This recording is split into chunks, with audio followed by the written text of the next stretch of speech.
Moscou a perdu son maire. Yuri Louchkov, au pouvoir depuis 18 ans, vient d'être remercié par Dmitri Medvedev. Le Kremlin ne veut plus de lui. Pourtant, dans la capitale russe, beaucoup de moscovites regrettent son départ. Le président doit avoir ses raisons, mais selon moi, le maire a fait beaucoup pour Moscou. C'est un homme qui a beaucoup de mérite.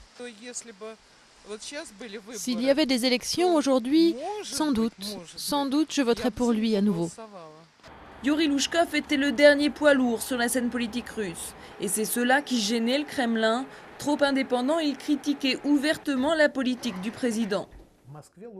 À Moscou, Louchkov était un petit tsar. Or, les relations entre le Kremlin et les gouverneurs locaux ne sont pas des relations entre hommes politiques. C'est plutôt comme des relations entre directeurs et employés.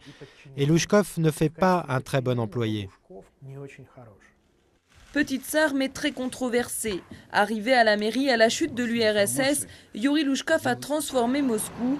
Grands magasins, restaurants, cafés, l'ancienne capitale soviétique est devenue la vitrine du développement économique russe.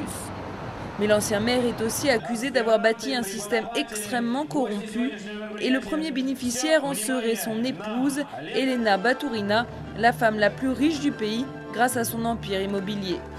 Toutes les décisions de Louchkov augmentaient l'importance du business de Baturina pour la rendre plus riche et pour le rendre plus riche. Plus globalement, il a bâti un système clanique où chacun a sa part du gâteau, chacun vit sur des rétrocommissions. 42% des moscovites ont déjà donné un pot de vin.